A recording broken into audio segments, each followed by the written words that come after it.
வள்ளலாருக்கு பிறகு இன்றைக்கு சீமான் போன்ற அரசியல்வாதிகள் தோன்றியிருக்கிறார்கள். அந்த அரசியல்வாதிகள் தங்களுடைய கருத்துக்களை மக்களிடம் கொண்டு சேர்க்க சிரமப்படுகிறார்கள். வள்ளலாருடைய கருத்தை எல்லோரும் ஏற்றுக்கொண்டார்களா? ஆனால் ஒரு சினிமா நடிகனுக்காக கூட்டம் கூடுகிறது. ஏன் அவ்வாறு கூட்டம் கூடுகிறது? இல்லையா? அறியாமை.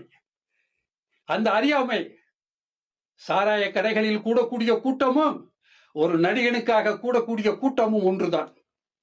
இரண்டிலும் போதை இருக்கிறது.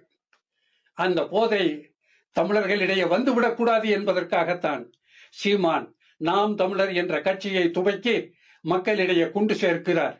அப்படிப்பட்ட அந்த கட்சியை வளர்ந்து வருகிறது.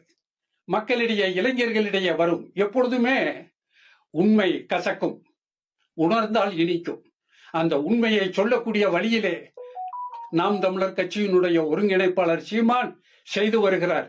வள்ளலாருக்கு பிறகு மக்களிடையே செல்வாக்கு பெற்ற ஒருவராக அப்பர் சுவாமிகளின் வழியிலே வருகிறார். அப்பர் சுவாமி சொல்லுகிறார், என்னுடைய ஒருவன் தன்னுடைய தத்துவ ஞானியாக இருப்பானேயானால் அவன் எதற்கும் அஞ்ச மாட்டான் என்று சொல்லுகிறார்.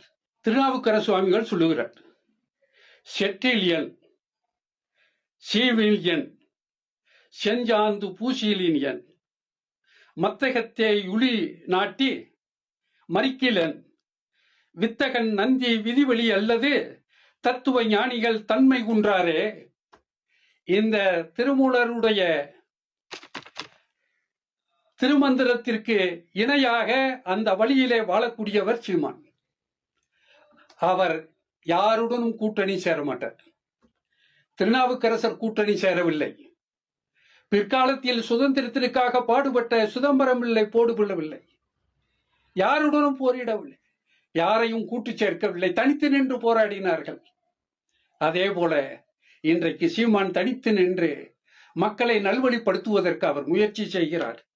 அந்த பாட்டின் அர்த்தம் என்னன்னா, செற்றிலியன் மரண குழியிலே வீழ்த்தினாலும் கத்தியை கொண்டு தலையை சீவினாலும் அல்லது கொஞ்சி குழாவி உனக்கு 5 சீட்டு தர்றேன் 10 சீட்டு தர்றேன்னு சொன்னாலும் சரி, செஞ்சாந்து பூசிலியன் மத்தகத்தே நாட்டி மறிக்கலியன் மத்தகத்தே உளி நாட்டி உளியை கொண்டு குத்தினாலும் வித்தகன் நந்தி விதியொலி அல்லாது வித்தகன் சிவபெருமானுக்கு உறுதுணையாக இருக்கக்கூடிய நந்தியின் வழியில் என்னுடைய விதி முடியுமானால் தத்துவ ஞானிகள் தன்மை குன்றாரே.